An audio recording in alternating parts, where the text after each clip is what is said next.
Hello दोस्तों, सभी का स्वागत है फिजिक्स की ऑनलाइन क्लास में। मैं दिलीप खंडेलवाल आप सभी का हार्दिक स्वागत करता हूं।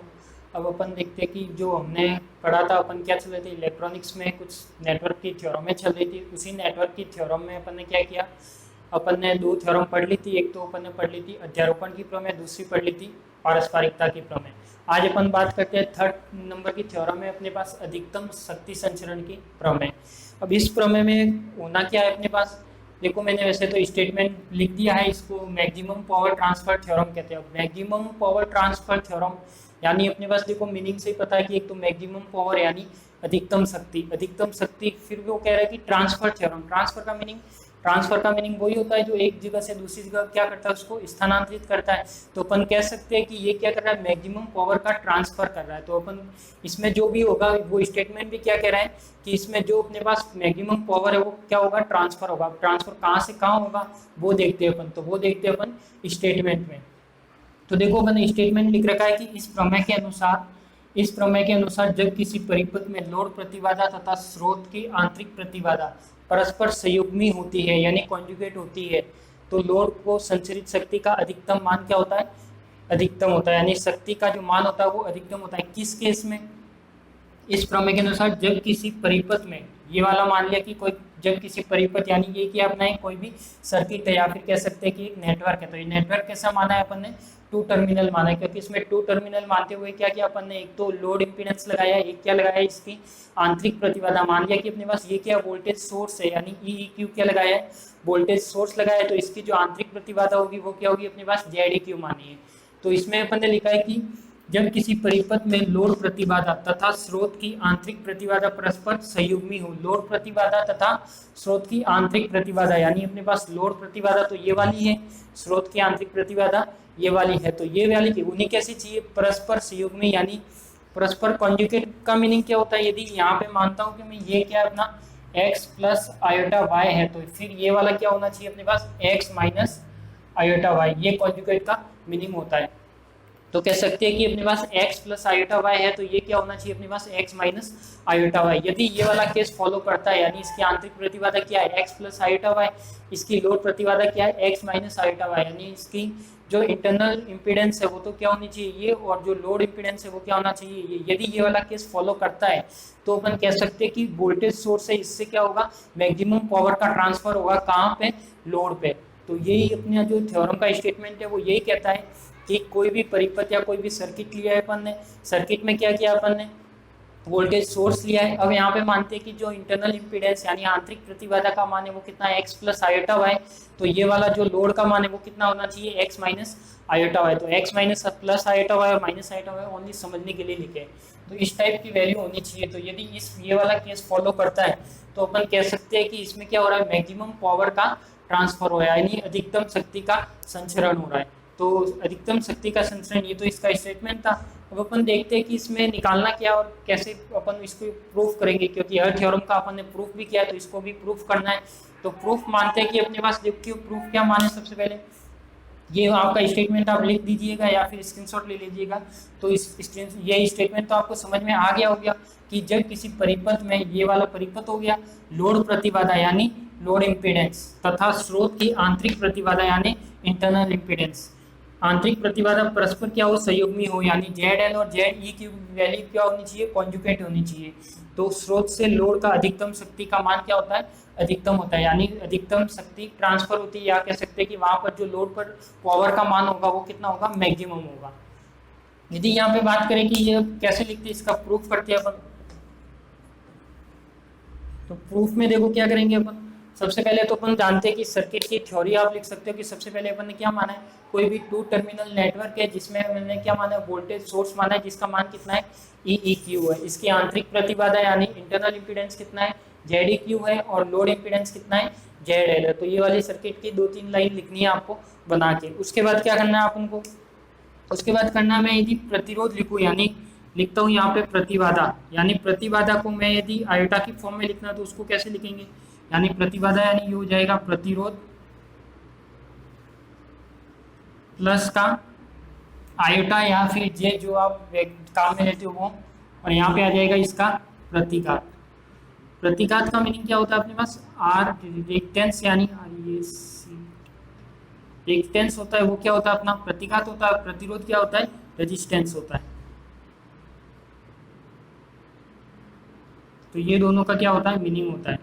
तो अपन कह सकते हैं कि जो अपने पास प्रतिबाधा है दोनों की, यानी अपने पास जो जेड ई की वैल्यू है और जेड एल की वैल्यू, इसको किस फॉर्म में लिखना है अपन को, आयोटा की फॉर्म में लिखना। तो उस आयोटा की फॉर्म में अपन लिख सकते हैं। तो ये क्या हो जाएगा अपना, देखो जब विद्युत स्रोत की आंतरिक प्रतिबाधा की बात करें यानी इंटरनल रेजिस्टेंस की, विद्युत स्रोत की आंतरिक प्रतिबाधा, तो आंतरिक प्रतिबाधा क्या होगी अपने पास, आंतरिक प्रतिबाधा होगी अपने पास, देखो आंतरिक प्रतिबाधा की बात करें तो यानी वैल्यू कितनी है, Z E Q, Z E Q बराबर किसके होना चाहिए, रेजिस्टेंस के। तो रेजिस्टेंस मैं मान लेता हूँ कि यहाँ पे कितना होगा, आर ई क्यू, प्लस का क्या आएगा, आयोटा आएगा। अब यहाँ पे प्रतिघात यानी रेजिस्टेंस, प्रतिघात अपन मान सकते हैं एक्स के फॉर्म में लिखते हैं, या तो एक्स एल लिखते हैं या एक्स सी लिखते हैं, यानी कैपेसिटर के लिए सी लिखते हैं, इंडक्टर के लिए एल लिखते हैं। तो अपन लिख सकते हैं यहाँ पे ओनली एक्स लिख लेते हैं। अब अपन बात करते हैं किसके लिए बात कर रहे हैं अपन, आयोटा एक्स यानी विद्युत स्रोत की आंतरिक प्रतिबाधा के लिए बात करें। तो इसको मैं कर देता हूँ, जब ई क्यू क्यू है तो यहाँ पे भी ई क्यू।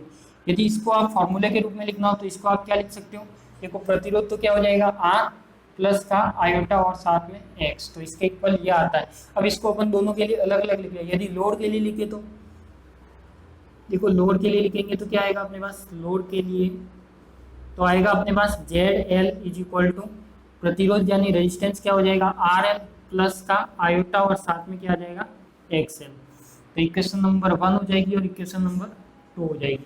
तो अब अपन क्या लिख सकते हैं, ये अपन ने क्या लिखी, वैल्यू लिख ली, यानी इस बेस पे क्या लिख ली अपन ने, इम्पीडेंस के आयोटा के फॉर्म में वैल्यू लिख ली।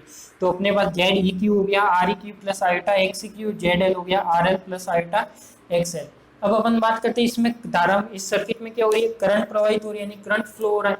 तो करंट फ्लो मान लेते हैं कि अपने पास किस डायरेक्शन में हो रहा है, इस डायरेक्शन में हो रहा है। मान लिया कि ये करंट कितना अपने पास आई है, तो मैं यदि इसमें क्या है, एक ही वोल्टेज सोर्स की क्या एक ही है, तो अपन लिख सकते हैं कि माना कि परिपथ में प्रवाहित धारा कितनी है, या माना कि consider the current of flow of I. तो मैं लिख सकता हूँ कि यहाँ पे प्रवाहित धारा आई है।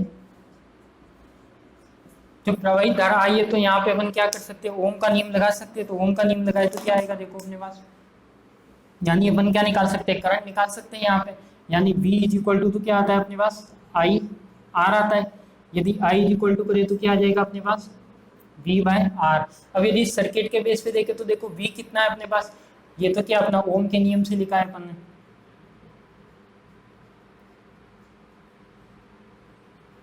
तो ये देखो V कितना है अपने पास, V की वैल्यू क्या है वोल्टेज की, यानी ई ई क्यू, यानी I तो हो जाएगा अपने पास, क्या हो जाएगा, ई ई क्यू अपॉन में आर क्या है। अब देखो आर ये भी है और ये भी है, यानी दोनों कैसे लग रहे हैं अपने पास, सीरीज कॉम्बिनेशन में, श्रेणी क्रम में। तो श्रेणी क्रम में क्या करते हैं अपन, उनको ऐड करते हैं। तो ये हो जाएगा जेड क्यू प्लस का जेड एल हो जाएगा इक्वेशन। अब अपने पास देखो, इसको मैं दे देता हूँ इक्वेशन नंबर 3। अब यहाँ पे क्या करना है अपन को, एक जेड ई क्यू की भी वैल्यू है और जेड एल की वैल्यू कहाँ रखनी है, इक्वेशन नंबर 3 में। तो इसमें मैं एक वैल्यू रखता हूँ, तो ये वैल्यू रखने पर क्या आएगा अपने पास,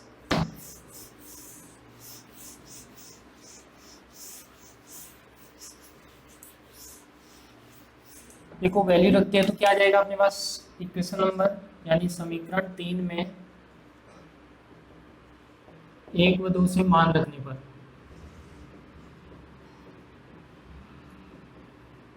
तो यह आ जाएगा अपने पास, देखो I is equal to E E Q, तो ऐसे का ऐसे रहेगा अपने पास, ई ई क्यू ऐसे का ऐसे।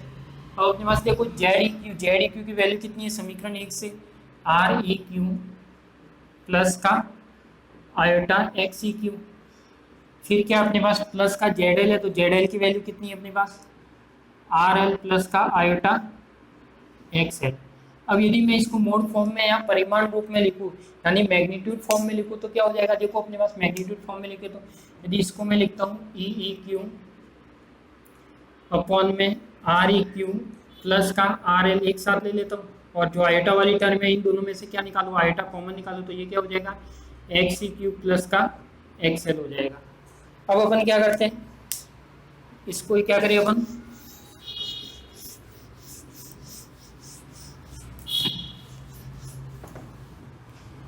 इसको मैं लिखता हूँ किस फॉर्म में, मोड की फॉर्म में या मैग्नीट्यूड की फॉर्म में, यानी परिमाण रूप में। देखो परिमाण रूप में कैसे लिखते हैं आयोटा वाली टर्म को, यानी अपने पास क्या है z is equal to X plus iota Y है, तो इसको z का मोड कैसे लिखते हैं अपन, under root X square plus का वाई स्क्वायर की फॉर्म में लिखते हैं। तो ये क्या हो जाएगा अपने पास, i is equal to E Q upon में आर ई क्यू प्लस का आर एल हो जाएगा, प्लस का क्या हो जाएगा अपने पास, अब देखो आयोटा तो यहाँ से हट जाएगा, तो ये रहेगा एक्स ई क्यू, यहाँ पे स्क्वायर आ जाएगा, एक्स ई क्यू प्लस का एक्स एल का स्क्वायर हो जाएगा, और इसके साथ में क्या आ जाएगा, इसका अंडर रूट आ जाएगा। तो ये इसकी क्या हो जाएगी, मैग्नीट्यूड फॉर्म यानी परिमाण रूप में हो जाएगा। अब अपन को क्या करना है, अपन को निकालना क्या है, यहाँ पे शक्ति निकालनी है। तो ये वाला तो किसकी वैल्यू निकली है, आई की। अब अपन देखते हैं कि शक्ति कैसे निकलती है। तो शक्ति इज इक्वल टू होता है पी इज इक्वल टू, यानी पावर इज इक्वल टू क्या होता है, वी और आई का मल्टीप्लाई, यानी मैं लिख सकता हूँ कि शक्ति की परिभाषा से या डेफिनेशन ऑफ पावर,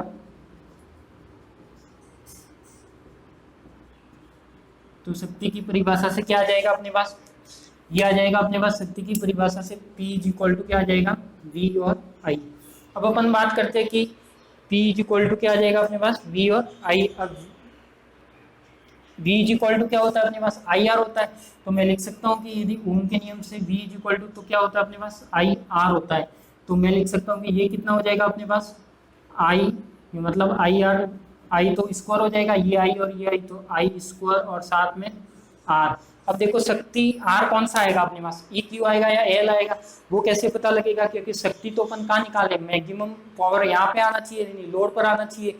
तो ये क्या आ जाएगा अपने पास, आर एल आ जाएगा, यानी इसकी वैल्यू कितनी होगी अपने पास, आई स्क्वायर आर एल। तो ये हो जाएगी अपने पास इसकी पावर। तो देखो अपने पास क्या है, यहाँ पे आई का मान है, तो आई का मान अपन कहाँ रख सकते हैं, समीकरण 4 से 5 में, यानी आई का मान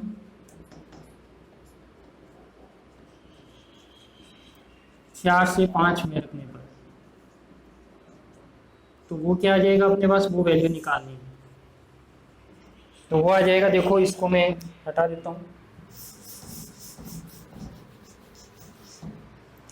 देखो ये आ जाएगा अपने पास, यदि मैं वैल्यू रखता हूँ, यानी P इज इक्वल टू क्या आ जाएगा अपने पास, आई स्क्वायर, तो आई स्क्वायर की वैल्यू क्या हो जाएगी यहाँ पे, ई स्क्वायर अपॉन में, ये भी पूरा स्क्वायर होगा तो अंडर रूट हट जाएगा, तो ये क्या रहेगा अपने पास, आर ई क्यू प्लस का आर एल प्लस का स्क्वायर तो रहेगा अपने पास एक्स ई क्यू प्लस का एक्स एल का स्क्वायर, और साथ में क्या आ जाएगा, यहाँ पे आर एल है तो यहाँ पे आर एल।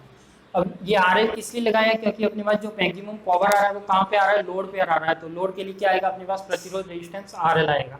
अब अपन क्या करते हैं, अपन को मैक्सिमम पावर निकालनी है। तो देखो मैक्सिमम पावर के लिए अपने पास ये पी मैक्सिमम कब होगा, जब इसकी वैल्यू क्या हो जाए अपने पास, 0 हो जाए, यानी ये वाली टर्म हट जाए, तो पी क्या होगा अपना, मैक्सिमम होगा। तो अपन कह सकते हैं कि पी के अधिकतम मान के लिए, पी के अधिकतम मान के लिए ये हो जाएगा अपने पास एक्स सी क्यू प्लस का X L is equal to क्या हो जाएगा, 0 होना चाहिए, यानी ये वाली वैल्यू यदि 0 होती है तो ये वैल्यू क्या हो जाएगी, मैक्सिमम देगा। तो ये हो जाएगा अपने पास, इसको मैं लिख सकता हूँ X C Q is equal to क्या हो जाएगा, माइनस का एक्स एल। देखो तो एक रिलेशन तो अपन को ये काम में लेना है, यानी इक्वेशन नंबर क्या आ गई है, 6 आ गई। अब अपन बात करते हैं कि ये क्या आ गया अपने पास, X C Q is equal to minus X L. क्या मीनिंग होता है इसका, यानी अपने पास कह सकते हैं कि जो फर्स्ट इम्पीडेंस है अपना, यानी ये वाला रिएक्टेंस है और इसका रिएक्टेंस है, वो दोनों क्या होने चाहिए, एक दूसरे के ऑपोजिट होने चाहिए। यानी अपन कह सकते हैं कि यदि एक अपने पास क्या है, कैपेसिटर है, या फिर एक क्या अपने पास सी है, तो दूसरा क्या होना चाहिए, एल होना चाहिए। तो ये वाला इसका क्या मीनिंग है कि यदि अपने पास एक एल है तो एक सी होगा, या फिर एक सी है तो एक एल होगा, तभी वो क्या होगा, पी मैक्सिमम देगा। तो अपन कह सकते हैं कि यहाँ पे पी मैक्सिमम कितना होगा, तो यहाँ पे देखो पी मैक्सिमम, यानी ये वाली टर्म क्या हो जाती है, यदि 0 हो जाती है तो पी मैक्सिमम होगा अपने पास ई क्यू का स्क्वायर अपॉन में क्या आ जाएगा, ये वाली टर्म 0, तो अपने पास रहेगी आर ई क्यू प्लस का आर एन का स्क्वायर, और साथ में क्या हो जाएगा, आर एन। अब अपन देखते हैं कि मैक्सिमम कैसे निकालते हैं, यानी मैक्सिमम किसी न किसी बिंदु पर आता है, किसी न किसी पॉइंट पर आता है। तो उस पॉइंट पर आने के लिए क्या करते हैं अपन, जो अपने पास जिस पॉइंट पर आना चाहिए उसके रेस्पेक्ट में क्या करेंगे, डिफरेंशियल करेंगे। तो इसका डिफरेंशियल होगा किसके रेस्पेक्ट में होगा, अपने पास देखो किसके रेस्पेक्ट में डिफरेंशियल होना चाहिए इसका,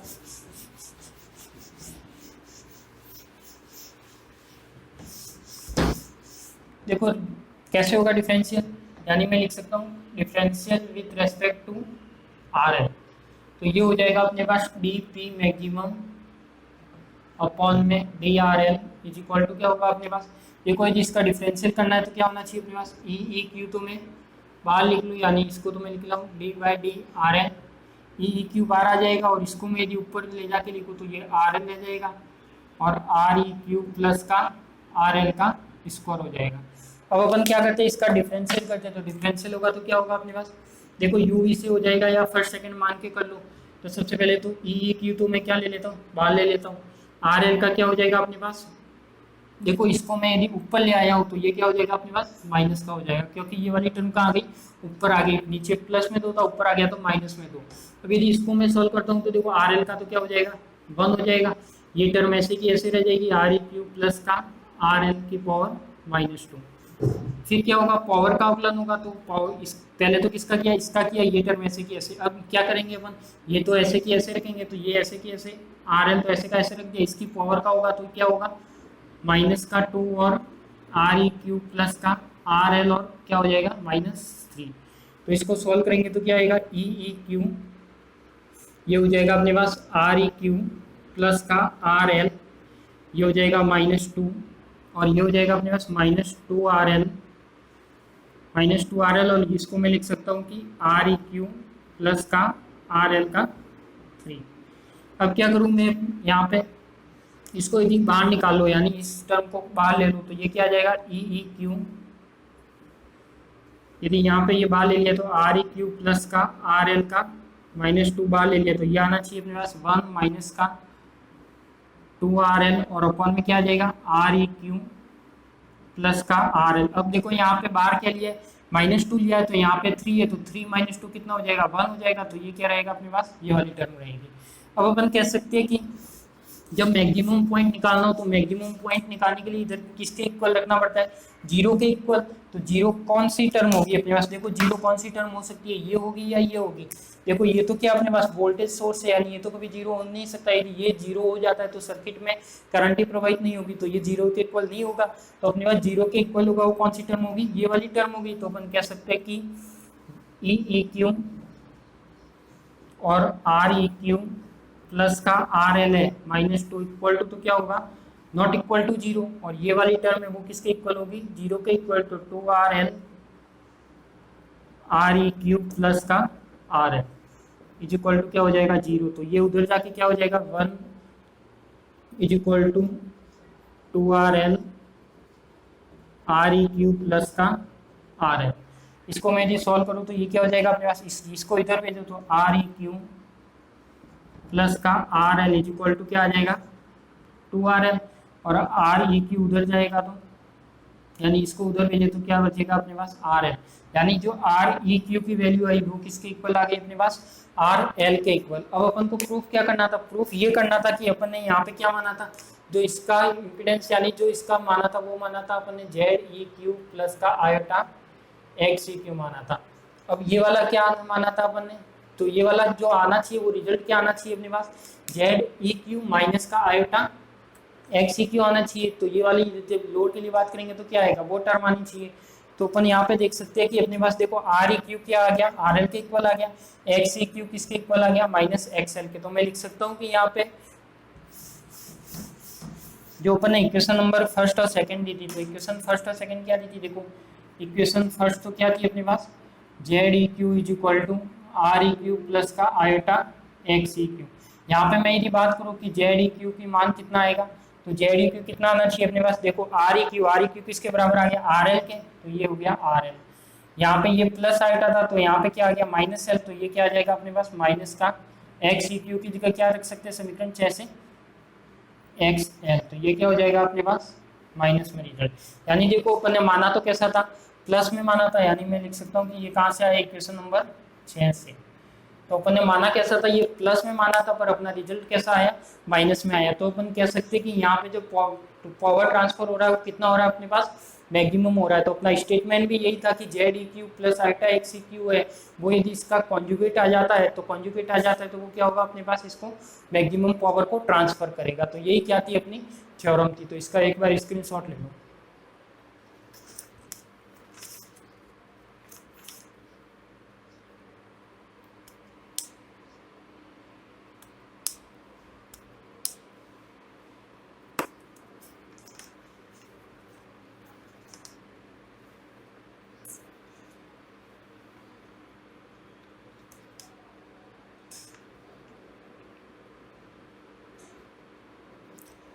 तो देखो अपन कह सकते हैं कि ये तो क्या थी अपनी इक्वेशन नंबर 7 थी। इक्वेशन नंबर आपने जो स्टार्टिंग में मानी थी वो क्या थी, जेड एल की वैल्यू, यानी जेड एल की वैल्यू तो क्या मानी थी अपन ने, वही आर एल, और क्या माना था अपन ने, प्लस का आयोटा एक्सएल माना था। अब यहाँ पे देखो अपने पास जो जेड ई क्यू है और जेड एल की वैल्यू है वो कैसी आ रही है, यहाँ पे तो क्या मानी थी अपन ने, are L plus iota XL, पर यहाँ पे क्या आ रही है, आयोटा माइनस का एक्सएल। तो अपन कह सकते हैं कि ये कैसे एक दूसरे के कॉन्जुगेट है, यानी समीकरण कौन सी थी, 3 नहीं 2। तो समीकरण 2 और 7 से कह सकते हैं कि क्या ये एक दूसरे के कॉन्जुगेट है, या फिर कह सकते हैं कि अपन क्या है, संयुग्मी है। तो ये क्या हो जाएगा अपना जो मैक्सिमम पावर ट्रांसफर थ्योरम है वो ट्रांसफर थ्योरम हो जाएगी। तो ये हो गया अपना, क्योंकि यहाँ पे क्या R E Q equal to R L, और ये एक रिजल्ट आया अपने पास X Q equal to minus X L. तो इसकी वजह से ये रिजल्ट आया अपना, और ये पावर की ये थ्योरम क्या हो रही है, प्रूफ हो रही है। तो ये वाली अपनी थ्योरम थी, तो आपको अच्छे से समझ में आ गई होगी। करना कुछ भी नहीं है इसमें, सबसे पहले सर्किट डायग्राम लेना है, इसका ई क्यू वोल्टेज सोर्स माना है, ये क्या माना है अपन ने, आंतरिक प्रतिरोध यानी इंटरनल रेजिस्टेंस या इंटरनल इम्पीडेंस माना है, ये लोड इम्पीडेंस है, यहाँ पे 2 टर्मिनल सर्किट है।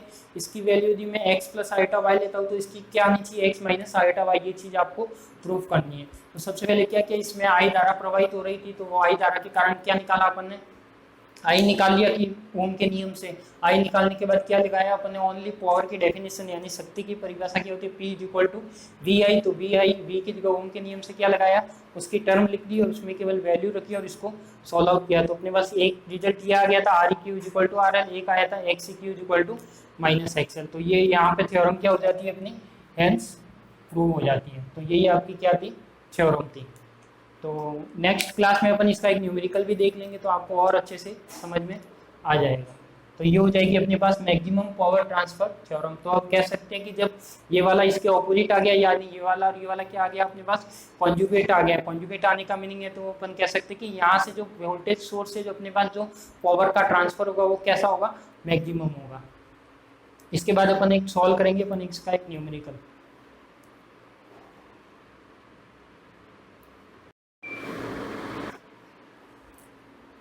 तो अपन ने थ्योरम पढ़ ली थी, थ्योरम का स्टेटमेंट प्रूव कर चुके थे सर्किट एनालिसिस से। अब अपन ने लेके आते हैं एक न्यूमेरिकल। तो एक न्यूमेरिकल सॉल्व करते हैं कि न्यूमेरिकल में क्या होता है, ये इस थ्योरम का कैसे यूज होता है वो देखते हैं। तो सबसे पहले अपने पास न्यूमेरिकल है कि अधिकतम शक्ति संचरण प्रमेय यानी जो मैक्सिमम पावर ट्रांसफर थ्योरम है उसी के द्वारा यूज लेते हुए क्या निकालना है अपन को, आर एल का मान। आर एल का मान यानी यहाँ पे जो जेड एल है उसी का आर एल का मान निकालना है, यानी रेजिस्टेंस, लोड रेजिस्टेंस का मान निकालना है। तो मान ज्ञात करो तथा मान ज्ञात करो यदि आवृत्ति का मान 300 हर्ट्ज यानी जो फ्रीक्वेंसी दे रखी है वो अपन को दे रखी है 300 हर्ट्ज, तो धारिता का मान ज्ञात करो। धारिता यानी अपन को जो कैपेसिटर का सी होता है वो चीज निकालनी है, तो वो चीज आपको फाइंड आउट करनी है। तो अपन देखते हैं सबसे पहले, देखो फाइंड आउट कैसे होगी अपने पास। यदि यहाँ पे मानते कि ये वाला कि अपने पास जेड ई क्यू की वैल्यू कितनी है, 120 प्लस आयोटा 50। अब वो कह रहा है कि अधिकतम शक्ति संचरण प्रमेय द्वारा हल करो। तो अपन जानते हैं कि ये थ्योरम है, तो ये थ्योरम क्या कहती है कि अधिकतम शक्ति संचरण क्या कहती है कि जेड ई क्यू यदि 120 प्लस आयोटा 50 है तो जेड एल कितना होना चाहिए अपना, जस्ट इसका कॉन्जुगेट होना चाहिए, यानी 120 माइनस का आयोटा 50 होना चाहिए। यानी मैं इसकी वैल्यू लिखूँ जेड एल की, तो जेड एल की वैल्यू कितनी आ जाएगी अपने पास, आर एल प्लस का आयोटा एक्स आएगा, यानी ये तो रिएक्टेंस हो जाएगा, ये क्या हो जाएगा, लोड रेजिस्टेंस हो जाएगा। यदि आर एल की वैल्यू देखो यहाँ पे जेड एल की वैल्यू अपन ने कितनी लिखी है, जेड एल की वैल्यू लिखी है 120 माइनस का आयोटा और साथ में क्या आ जाएगा 50। तो अपन कंपेयर करके लिख सकते हैं कि यदि 1 और 2 को मैं कंपेयर करूँ तो क्या निकल जाएगा अपना, आर एल की वैल्यू निकल जाएगी, यानी समीकरण 1 और 2 की तुलना से समीकरण 1 व 2 की तुलना से क्या आ जाएगा लगभग ZL यानी RL की वैल्यू, तो RL की वैल्यू तो क्या देगा अपन को, देखो RL तो कितना आ जाएगा अपने पास 120, यानी 120 क्या आ जाएगा ओम। तो जो लोड होगा वो तो क्या होगा अपने पास 120 ओम का होगा। बाकी बात करते हैं अपन प्रतिघात की, तो प्रतिघात यानी रिएक्टेंस कितना आ गई, इसकी वैल्यू आ गई अपने पास x इक्वल टू -50। इस माइनस का कोई मीनिंग नहीं होता, तो ये माइनस क्या अपने पास मीनिंगलेस है। अब अपन बात करते हैं इसमें अपन को निकालना क्या है, C निकालना है, यानी C की वैल्यू यानी जो धारिता का मान होता है वो कैसे निकलेगा। तो धारिता का मान आप निकाल सकते हो अच्छे से, कैसे निकालोगे बताओ, धारिता का मान कैसे निकालोगे आप, यदि XL या XC निकालना हो तो मैं बात करता हूँ अपने पास क्या XC की, यानी धारिता तो XC होगा अपने पास। यदि इसका मान निकालना हो तो वो क्या होता है अपने पास ओमेगा C होता है। यदि ओमेगा C होता है तो ये क्या होगा अपने पास ओमेगा C होगा। तो ये कैसे निकलेगा अपने, ओमेगा को मैं कन्वर्ट कर दूँ 2πf में, omega equal to 2πf C हो जाएगा। अब अपन को C तो निकालना है, तो C इक्वल टू क्या हो जाएगा 1/2πf और XC। तो अब अपने पास देखो वैल्यू कितनी आ जाएगी अपने पास, यानी C निकालना है तो 2 इंटू पाई का मान 3.14 इंटू एफ कितना है फ्रिक्वेंसी यानी 300 हर्ट्ज, तो ये हो जाएगा 300 हर्ट्ज इंटू एक्सी की वैल्यू कितनी आ जाएगी 50। तो ये हो जाएगा अपना लगभग टोटल 10 पॉइंट के समथिंग आएगा, 61 माइक्रोफेराडे के समथिंग। तो ये इसका क्या हो जाएगा रिजल्ट हो जाएगा। इसी प्रकार यदि यहाँ पे पूछता कि एक्स एल यानी इंडक्टर पूछ लेता, यानी प्रेरकत्व का मान ज्ञात करो वो पूछ लेता, तो यहाँ पे क्या करते, यदि प्रेरकत्व पूछता तो इसमें डिफरेंस क्या था, केवल X L is equal to क्या होता अपने पास ओमेगा एल होता, तो omega L is equal to 2πf होता। तो ये इस तरह से क्या निकालते हैं अपन, इसकी वैल्यू निकालते, तो ये वाला क्या हो जाएगा अपना न्यूमेरिकल हो जाएगा। तो ये इस बेस पे आएगा। तो अपन ये सब जानते थे, वैल्यू तो सिंपल सा है, कोई ज़्यादा बड़ा भी नहीं है।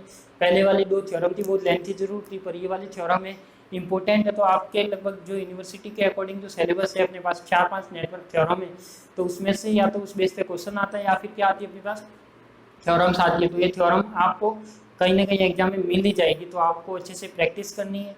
तो ये सब काम आपको करना है। तो आज के लिए अपन को इतना ही था। तो अपनी ये थ्योरम कंप्लीट होती है इस बेस पे न्यूमेरिकल। अब अपनी 2 थ्योरम शायद और बची है, एक तो मिलर प्रमेय है, एक थेवेनिन थ्योरम है, तो वो भी अपन नेक्स्ट एक क्लास में करेंगे और अपना ये चैप्टर पूरा हो जाएगा।